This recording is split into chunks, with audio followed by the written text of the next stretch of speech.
For the first time since leaving Alicante, the Volvo Ocean Race fleet was heading towards European shores once again. With just 14 points separating the top 4 teams on the overall leaderboard, the race was shaping up to be the closest in history. The transatlantic leg from Miami to Lisbon was the last marathon of this edition of the race. Ahead of the boats lay almost 3,600 nautical miles of Atlantic Ocean, from southern Florida into the Gulf Stream and north along the coast of the United States, then east towards the Azores, and finally Lisbon in Portugal.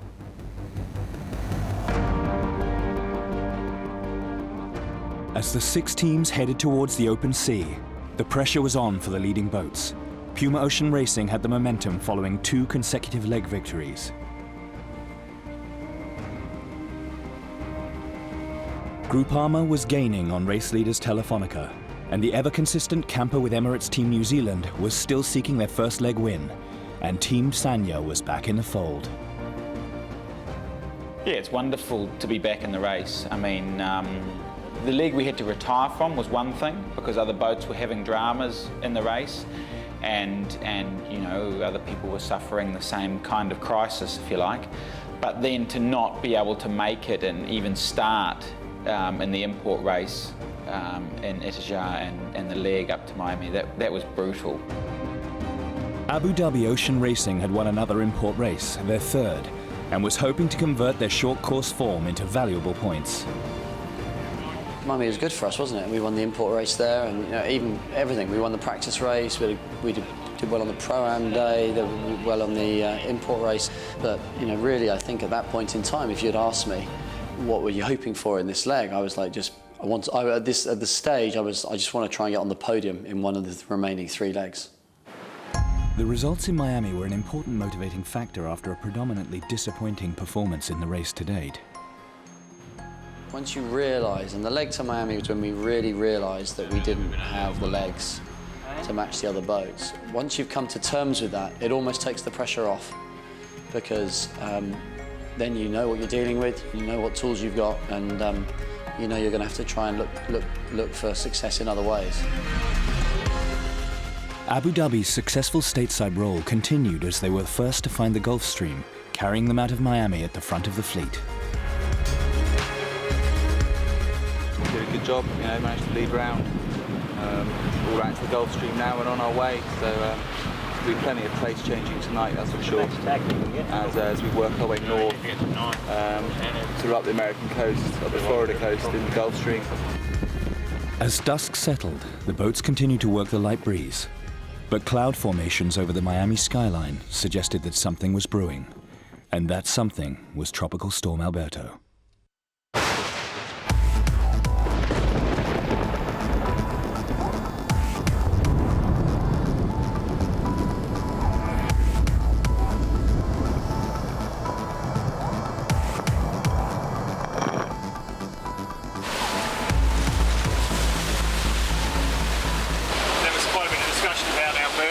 The tropical storm before we left. We're now very much in the vicinity of it. The centre of it is probably 55 miles away from us. Breeze is up to 25, gusting 27, and we hope to sail for another hour and a half, jibe and slingshot to the northeast of it. One of the incredible features about modern day sailboat racing is that these boats are fast enough to chase storms. And when you can chase a storm, you can actually position yourself on one side of it or the other based on, do you want upwind work, do you want downwind work? And typically you chase a storm to look for its downwind edge, the edge where the breeze in a circulation around a storm is behind you and pushing you at your fastest rate towards the next mark.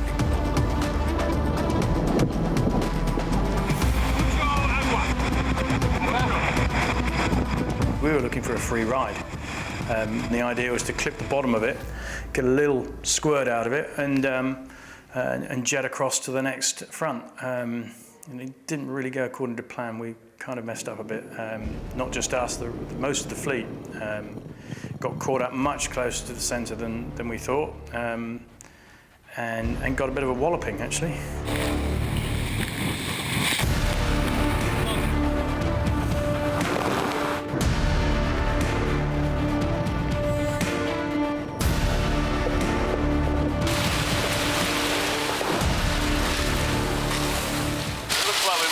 caught in the wrong side of this system, which is not good. So gone from fast running to on the wind.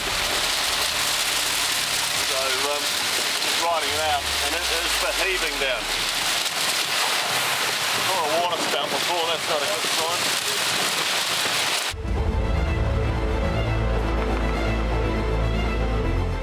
Unfortunately, we're in the middle of the bloody Alberto. It's moved over the top of us and it's given us headwinds, which is the worst possible scenario. So, just deciding what we should do. When the tropical storm stopped tracking northeast and actually came back towards us and literally swallowed us up. And at that point, we were too slow to react. And ended up having to beat upwind in some pretty bad conditions, 35, 40 knots of wind. And my biggest concern actually was not the wind or the sea state. My biggest concern was the lightning, just so much lightning. And it just takes one lightning strike to blow all your instruments, all your electronics. You could put the mast through the bottom of the boat.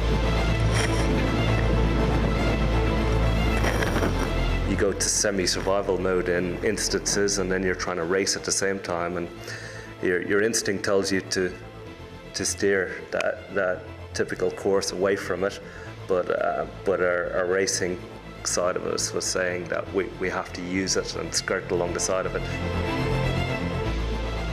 With the vast majority of the fleet charging head-on into the depths of the tropical storm, Groupama took the decision to split off from the pack.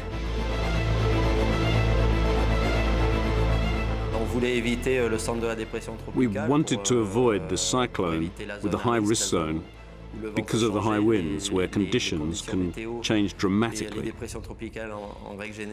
The cyclone tends not to be so easy to read.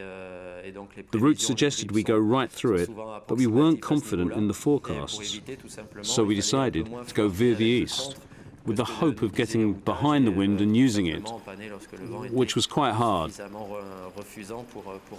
We thought that the other boats were going to follow us within half an hour, but it took them 3 hours to follow, which was a big difference. Luke Frank picked a great time to jibe. Since then, all we've done is change sails, and yeah, to no one's surprise, the Volvo fleet is now upwind again. So we've got about 25 knots of wind. We've got a full main and a J4 freezing away again. But looks like we've done a good job on the rest of the fleet at the moment. They took like a 50-mile gain out of it and saved themselves a hell of a lot of hassle. So instead of trundling along in nice, pleasant conditions at 20 knots, we were battling with a full-on rain cloud infested storm on the wind.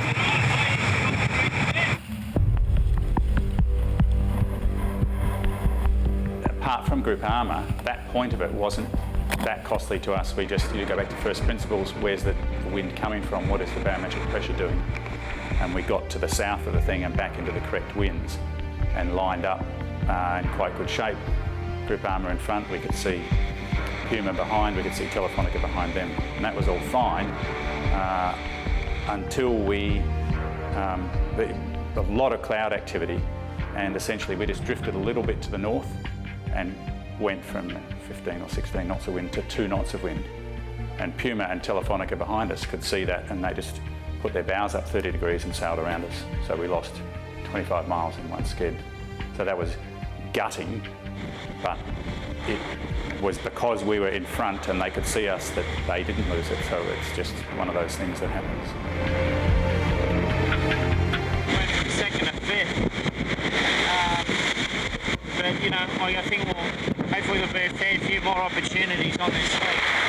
It'd be just a shame to fall back now and not be able to have another chance. But Abu Dhabi's just 3 miles in front of us, and the other guys are about 24. So we've got to hang in there for a while here. In the wake of the storm, the fleet tracked east, travelling on the remnants of Alberto's influence. Leader Groupama was the first to start to lose its effect, giving the chasing fleet a chance to reel them in.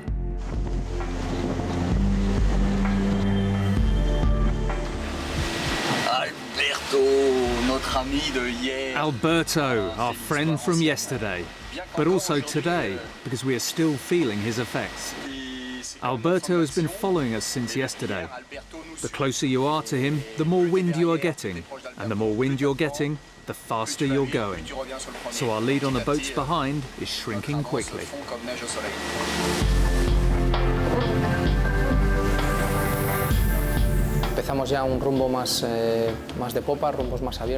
We started to sail upwind with a more open angle to the wind, and to fight again to catch up Groupama and take the lead again. Camper and Puma started to lose position.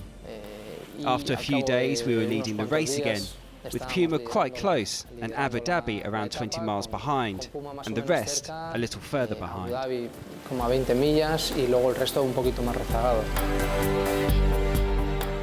Not happy just tagging along, Camper had gambled on a more southerly route, but they were bleeding miles in lighter conditions.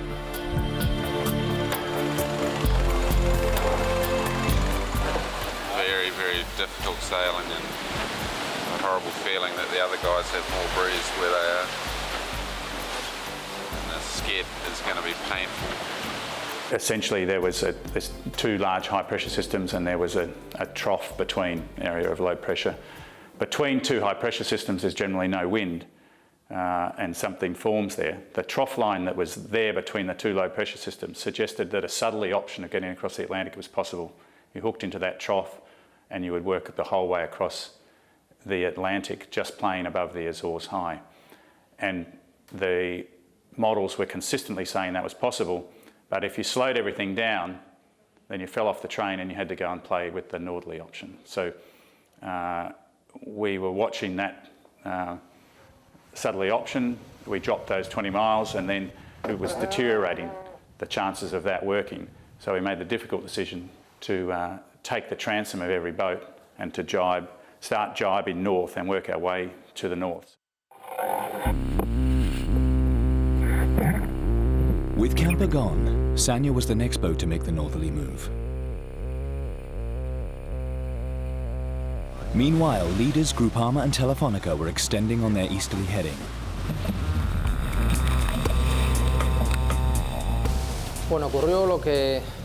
Well, halfway through the race, something happened that we didn't want to happen. The route chosen by everybody, and the one that seemed ideal, it was not so ideal anymore. There was very little wind and the weather changed very rapidly. The boats behind had a chance to vary and choose a new route, which we couldn't take because we didn't have the wind they had.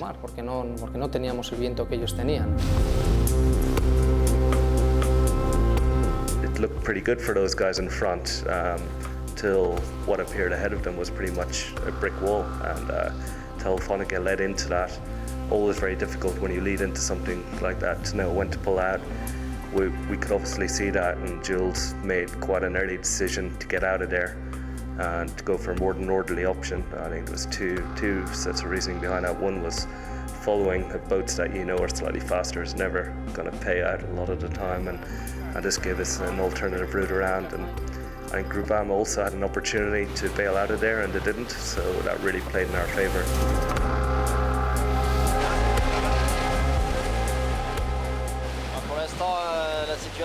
For the moment, the situation is unclear. We're going to deal with the wind we have and do our best to get as close as possible to the straight route until the situation and the forecast get clearer. For the moment, there aren't any opportunities to take chances.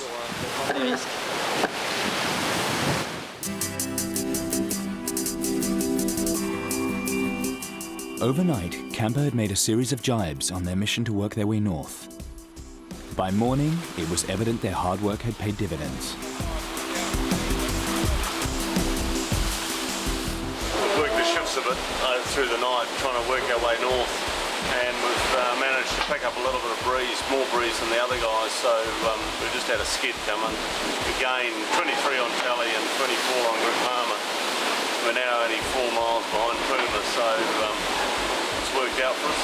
Pretty nice. We just had a cloud, quite a significant cloud line we've gone through with a bit of rain, so that's giving us a good push along at the moment. We're sitting on sort of 20, 22 knots. Quite a bit of water over the deck, and hopefully we'll continue the trend and gain a bit more. We need to.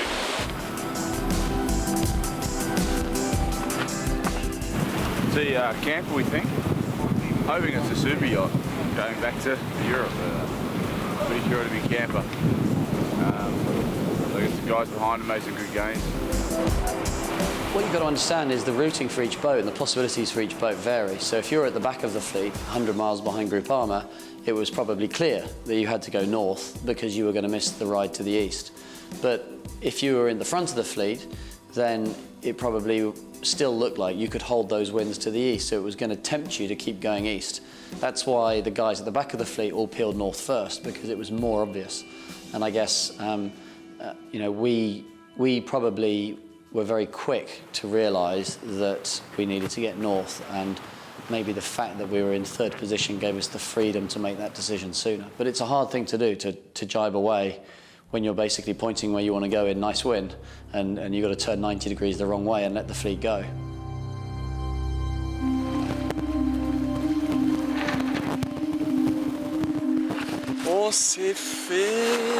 We got beeped. A little bit. A little bit. The last ones will be the first ones, until the last ones become first again. It's a bit like the Wheel of Fortune. It was difficult for us to control the situation because the guys behind us jibed. We followed them, but a bit too late. They got much better weather conditions last night and this morning than us, and therefore they passed in front of us in the ranking.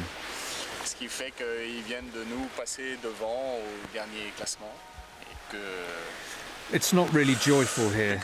We're a bit disappointed after such a good start to the race.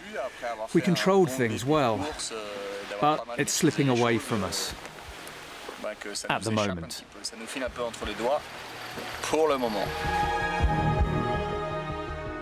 After initially seeking to join the northerly route, Telefónica's options were so limited that they were forced to jibe away again to the east, separating from the remainder of the fleet.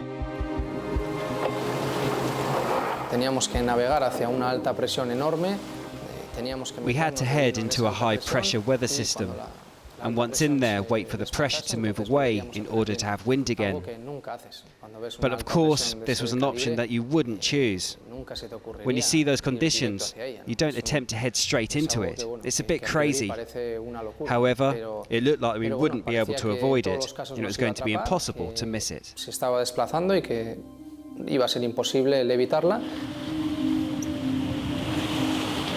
This is a big moment.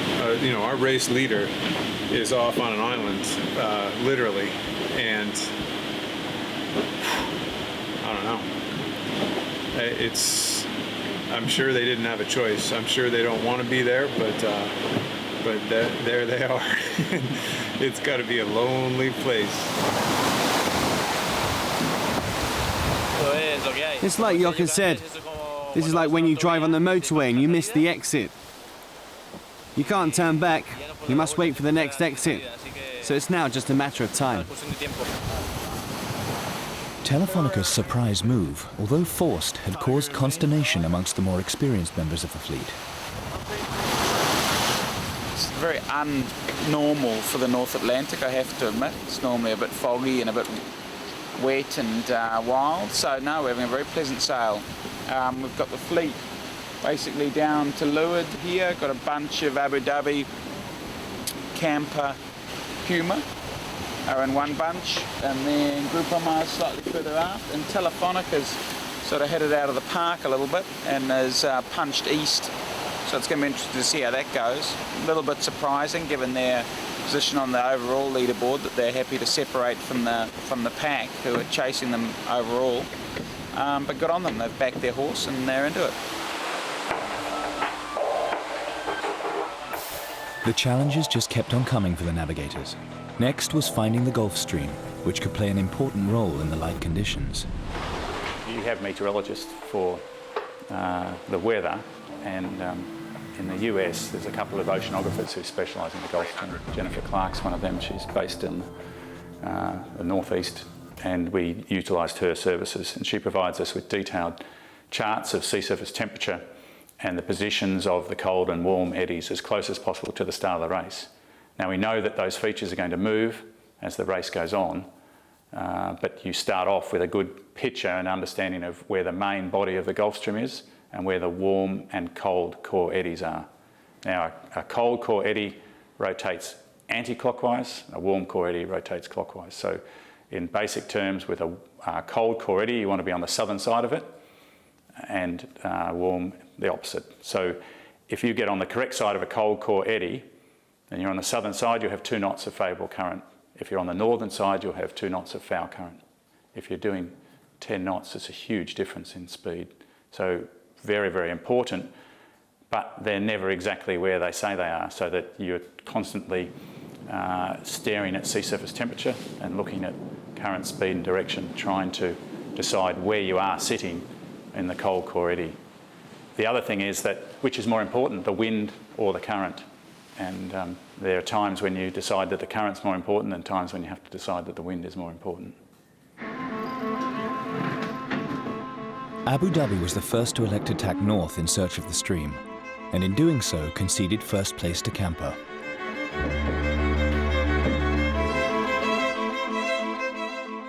Camper actually overtook us to leeward. They sailed through about 5 miles to leeward of us and ended up extending about 5 miles in front of us. Groupama and Puma tacked off to the north looking for the Gulf Stream, which we did as well initially. We tacked onto starboard, went north, and we couldn't find the stream. You know, we were only working off a current model and it wasn't lining up, so we made the decision to give up on that and go back looking for the right-hand shift with Camper, which ended up being a good decision because the right-hand shift came. When we got that shift, we tacked on it and also then found the Gulf Stream. So we got the right-hand shift and some advantage out of the Gulf Stream. I think Camper ended up going too far east and missing the ride on the stream. It's a bit like there's a few doors. You're moving east, you can go through that door and you'll go up an elevator. If you go through the next door, you'll go down a flight of stairs and you've got to try and decide which door to go through. Very much like snakes and ladders.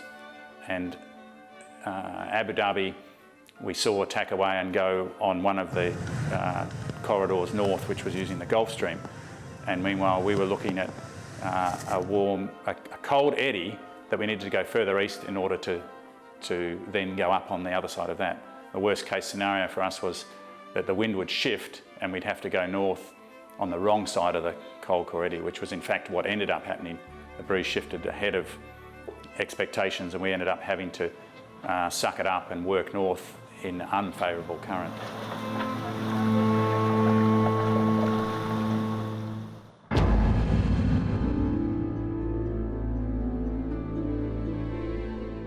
That missed opportunity for Camper allowed Abu Dhabi to reclaim their lead at the front of the pack. But just how long would it last in the fickle conditions?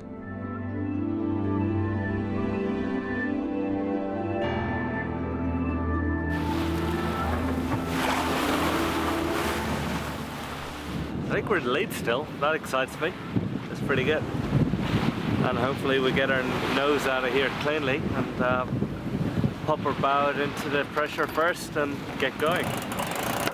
We need every bit of head start we can get. So hopefully that all works out. And off we go, screaming towards Portugal for 3 days.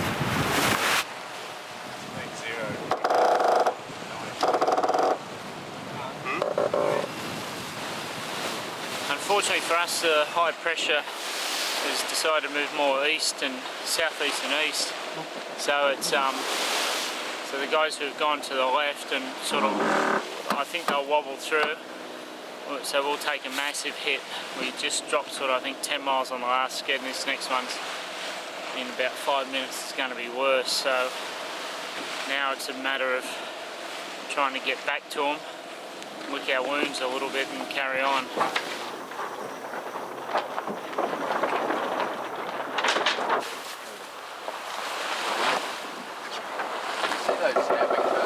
Minefield. We've got Puma just up here, who were over here. They were 10 miles away an hour ago. They're going that way and we're going that way. And I always thought we were going to the same place. But it doesn't look like it at the moment, does it? What's our wind direction?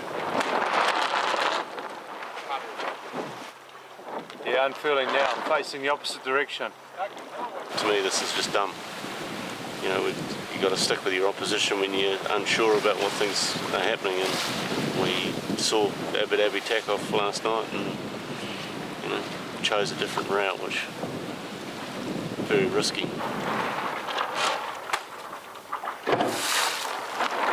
In many ways, it's a torturous role, being the navigator. You live the pain more than anyone else because so many of your decisions have such a massive impact.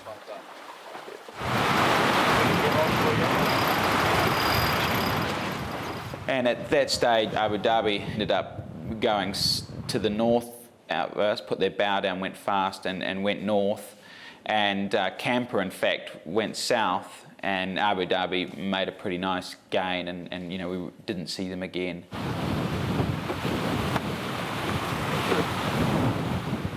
We'd made all the right decisions to get in the lead, and then you suddenly look at it and you think, this is a chance. This is a chance to get away. This is not about what we've been facing the rest of the race. This is a weather situation where if you can get around the bottom of the high, you could end up 100 miles ahead.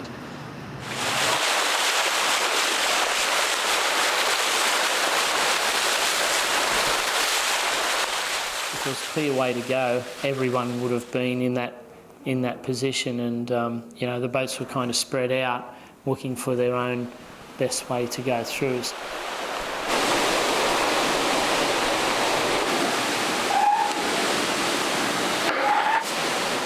Boats behind, to the west of us, should be in more left-shifted breeze, so they'll be pushing down inside us to the north, and so that's a dangerous position. So by jibing, we protect against that. Puma, not sure how they're going to end up, and Abu Dhabi's basically gone at the moment. The northern route paid for us. We made good gains on the fleet, and all it does is put us back in the mix. So it's just a restart, 800,000 miles into the leg.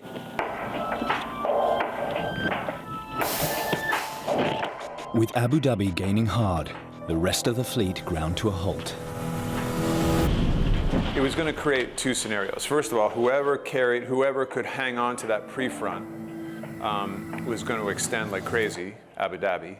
Then the rest of us, it was going to turn into a scenario where the pressure was coming up from behind, so everything you had worked towards at that stage was absolutely thrown out the window. It was the next restart.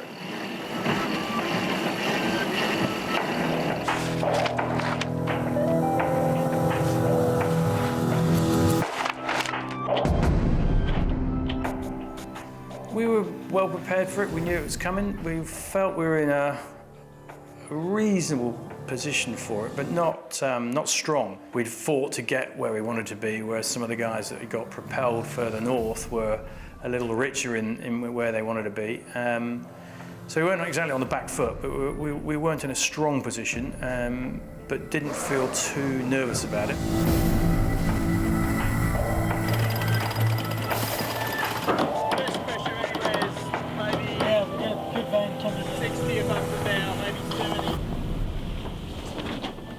What have they got? Just a J4 down there? They've got a J4 up, right? It's very hard with back markers coming up, and it's stressful if you're at the front and you see a situation evolving that's going to favour people behind you. That's a painful place to be.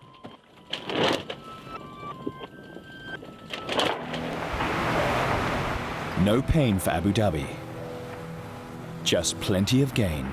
Even though we got 90 miles ahead, we were never under any illusions that that was a race-winning margin. We knew that as we went west, we were always going to be in less wind than the guys behind. It was very difficult to position ourselves. Do you put yourself between the fleet and the finish, but give up most of your lead to do that?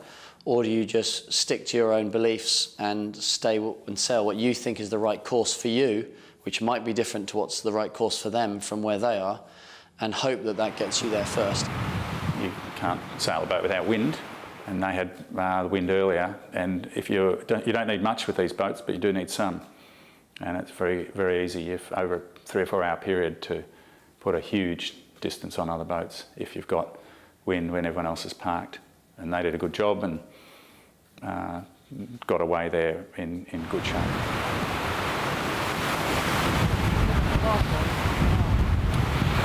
Pretty nice sailing, 17 knots of wind to 20. We're going downwind, no current, blue skies. A bit grey over there, but generally quite nice. Yeah, They were essentially out of touch. They were so far ahead, they were in another weather system. So other than looking at their wind strength and direction, just to give us a guide how it was tying in with the forecasts, we really were so far away from them that they were out in another world. You know in the back of the head you've got this massive lead, but you don't want to spook yourself. I'm not superstitious, but still I don't even want to say that, we've got this one, or you're in great shape, but you also know that being ahead, it's amazing how vulnerable you actually feel when you are ahead at times. 95 miles ahead of here now, which is a big success, so just a little bit nervous about whether they've gone far north enough, so thinking about stepping down, but wind's coming in, so it's all lining up. People desperately want to do well, probably more people looking at the computer, more people interested in the skids than normal, unsurprisingly, because we're winning. If Abu Dhabi wants to go win the leg, go win the leg. There's 3 other boats out there. There's Telefonica, there's Camper, and there's Groupama. If Sonia and Abu Dhabi want to go be 1-2 in the leg by 1,000 miles, that's in essence fine with us at this stage. What we really didn't want would have been somebody catching them, overtaking them, putting us between us, and that wouldn't have been nice. For sure, we would have preferred Abu Dhabi in front of us rather than Telefonica, Puma or Camper. So it wasn't too bad with Abu Dhabi ahead up there.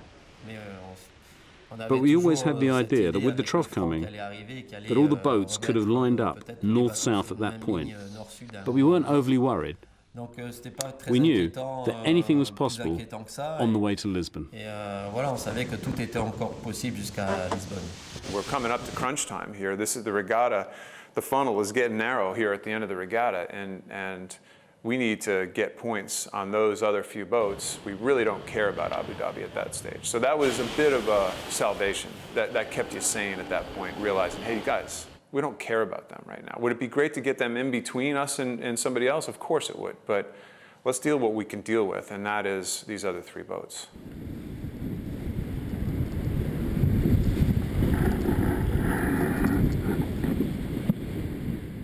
We need to do something good to stay in the race. We're constantly trying to, we're trying to play catch up and then look for the gain to be good enough that it can put us out into a new weather system or out with a big enough lead that we can get a good result. So it's a really different mindset to how I'm used to racing a boat offshore.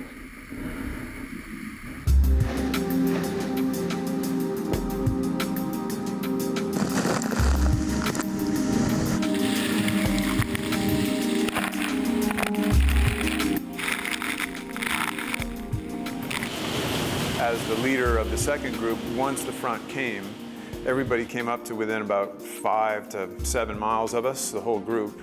All of a sudden, it was just flat water, 20 to 25 knots.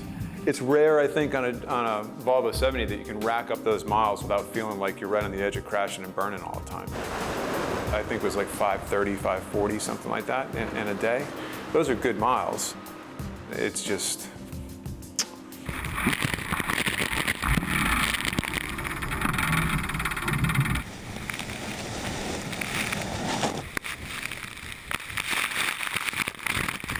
The sole desire, we all wanted to get to the east as fast as possible, with the front behind us, avoiding any risk of getting caught by the front and losing our place in the fleet. So, it was a race against the front as well as against the other competitors. And it was a race where Groupama did well.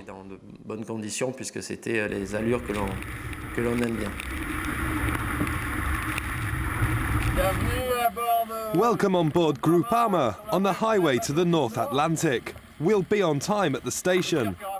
We've had great conditions to use all the potential the boat has. Main on!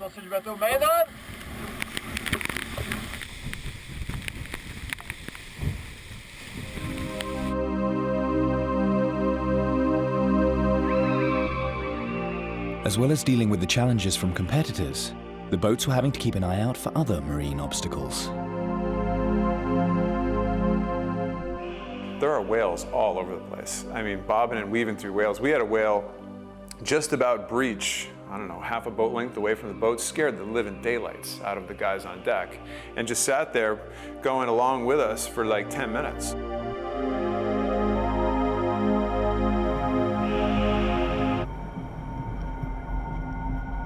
Easy to avoid in flat water and even light, not as easy in choppier seas. Sharp reactions from the camper crew meant they avoided potential damage. Not so for Team Telefonica. We were sailing along in what had become quite pleasant conditions, fast, 20 to 25 knots. And then there's just an almighty bang, and the noise is just colossal. I've been driving before when I've hit a whale, and the boat stops so quickly, you fall over the wheel and break the wheel. We'd hit this one with the dagger board. The dagger board broke. We were lucky that the rudder wasn't damaged, and we managed to carry on. Even considering these complications, we managed to carry on sailing and fight for the lead. We were so lucky that the broken dagger board wasn't vital later on in the leg.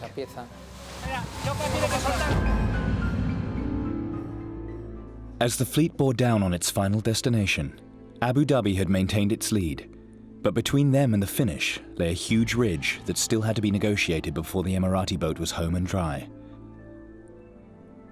There was still plenty of potential for yet more surprises in Leg 7, but more importantly for the chasing pack, opportunity to gain back some ground.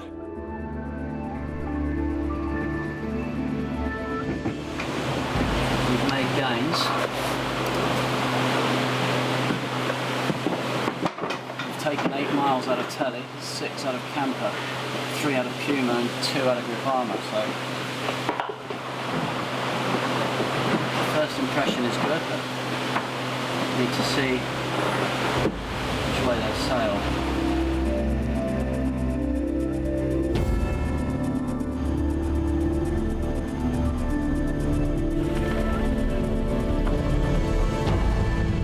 There's a big high pressure system called the Azores High, which sort of generally sits in the mid-Atlantic, and we'd come across on a nice front which compressed that high up into a ridge which runs pretty much north-south up the coast of Portugal, and it was only about 300 miles from the finish.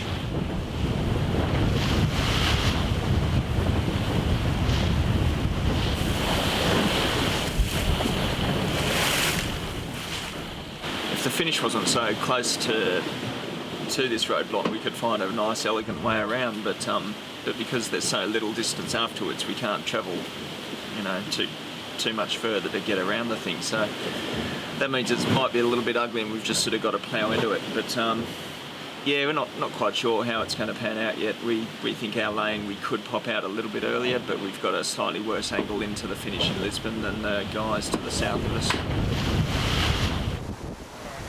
See Telefonica on the bow. The whole fleet's not very far away from each other. We've halved the distance on Abu Dhabi, so the whole leg, all the twists and turns are probably going to come down to this ridge. That, or the finish in the river in light winds. So it's a long way to go in this race. We were reasonably happy or well positioned, a little bit south. But not too far from Groupama, and with Telefonica in sight, so it's kind of, it was a pretty good group to be heading into the ridge with. Essentially, we needed to be north because of the angle of the front behind us. In order to have decent wind, we had to stay quite far north. The fleet behind would always have more wind, and they were always going to be able to cut the corner and stay further south on us. And at that point, we just had to be brave, and we had to say, look, if we've got to sail our own race from here. And our whole game plan was, if we stay north, we'll be faster into the ridge. We'll hopefully get a better ridge crossing. It will be worse after the ridge, but if we can just get out of there an hour or two earlier, then we'll deal with whatever happens afterwards when it happens.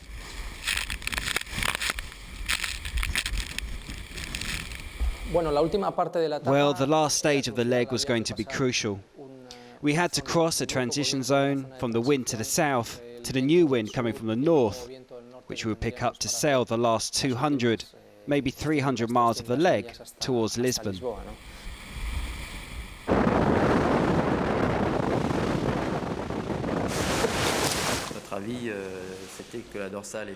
We knew that the ridge was a place with no wind and lots of uncertainty.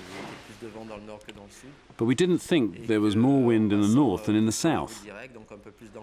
So by going a more direct route, some more south in comparison to the first boat, then maybe that way we could get a better angle on the ridge in order to get us to Lisbon.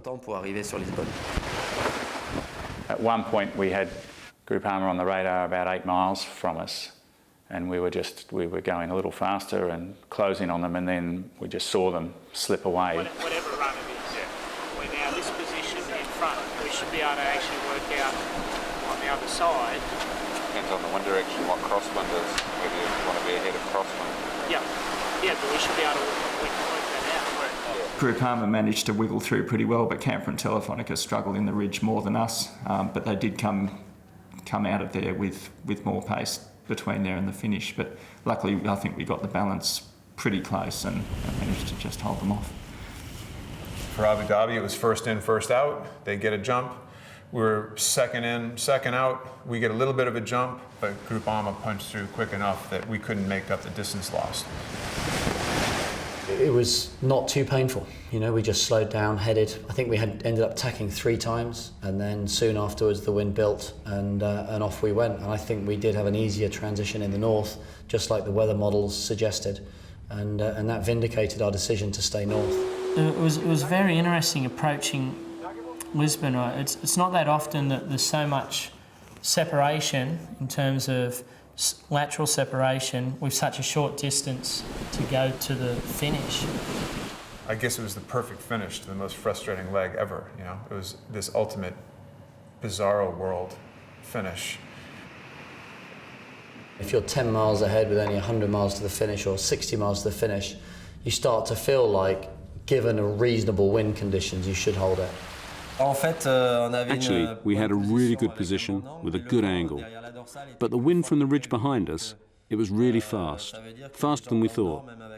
It meant that those in the north with a different angle, 130 to 135 degrees, they were going fast, while we were struggling and battling with the wind at 120 to 125 degrees. We weren't accelerating. Abu Dhabi had done enough. Their approach from the north had paid off. The French boat was moving well, but they simply couldn't catch Ian Walker's team. The Emirati boat scored their maiden leg victory.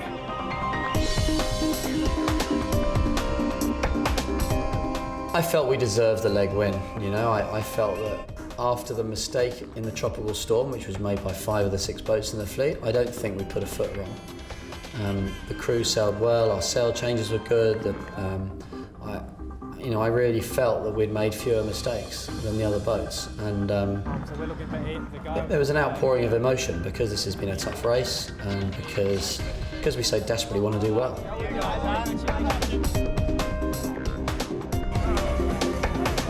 It's been 5 days of intense pressure with people catching us, and we did it. I'm so pleased for Abu Dhabi, I'm so pleased for the team. An emotional victory for Abu Dhabi Ocean Racing, celebrated in typical style. Just 5.5 minutes later, Groupama cruised home.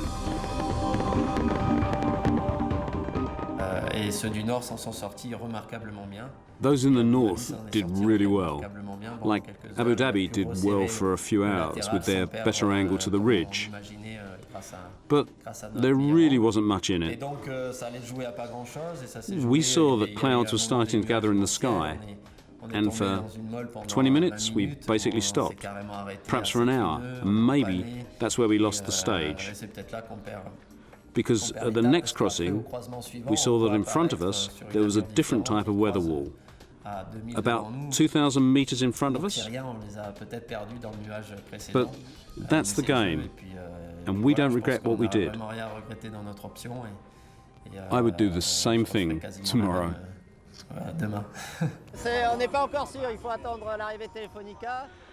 We're waiting for Telefonica to finish. It's true that we performed really well to get second place, but it's a shame we didn't win.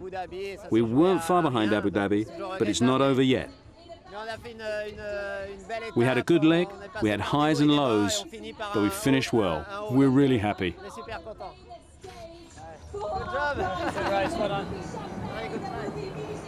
With 25 points secured, Groupama now had to wait to see the finishing order of their closest rivals. 2 hours later, it was Puma Ocean Racing that claimed the final podium place. It's very frustrating, I have to admit. It's not a lot of fun. It was not a fun leg because it was just so frustrating. There's so many times to screw this up.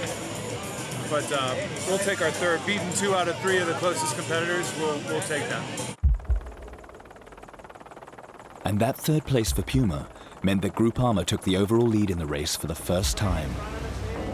How big that lead would be depended on the developing battle between Telefonica and Camper coming up the river to the finish. We're desperate to get to the entrance of the river on time, to get the current, to try and make the finish. We just didn't quite get there early enough. You see a boat under the bow? It's going to be tight the whole way up. Still got about 5 or 6 miles to go. And it was quite a seesaw battle with Telefonica. I think we were probably 4 or 5 miles in front getting to the river entrance. And then that kind of disappeared pretty quickly with the first white patch. We were doing twice their speed for half an hour or so. And then when we caught up with them, immediately the wind stopped, like from doing 25 knots to nothing, like straight away. And I'd say we're probably not far off being equal distance to the finish. And we've got slightly more pressure right now. And then they got in front of us by probably a mile, and then we carried breeze down to them. And this went back and forth for quite a while, with each team trying to establish where the breeze would come from next and which was the stronger side of the river. We at one stage thought we were going to go onto the sandbank on the northern side. The current was changing, the breeze dropped off so much, so we anchored. And thinking that there might be slightly less current there, and they got a puff of breeze, came up, and then there's just a little puff of breeze and off we went. And the boys on the boat often say never give up, and we didn't. We kept battling away. We actually got ahead of them, and I'd say quite fairly by luck. Then they got ahead of us. It was just a lottery, but we kept plugging away, and in the end it paid off by less than a boat length. Quite amazing.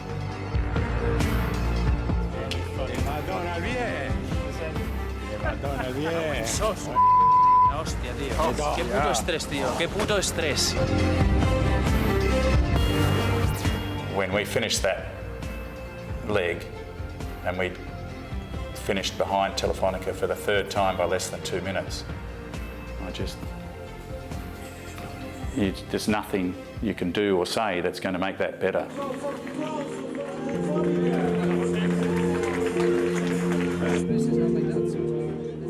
Telefonica's fourth place meant that Puma Ocean Racing overhauled a disappointed Camper on the leaderboard. And just over 14 minutes later, Team Sanya sailed home. A sterling performance from the Chinese boat. Very close, but no, very proud of the leg the boys sailed. We've done it, sailed well, and I think we've got as much out of the boat as was on the table, and that's all we can ask for, you know. So, no, Would have been lovely to take some scalps, but not today. But it's going to happen. Let's hope. The leg belonged to a jubilant Abu Dhabi Ocean Racing, the overall lead to Groupama. But the Volvo Ocean Race is still wide open.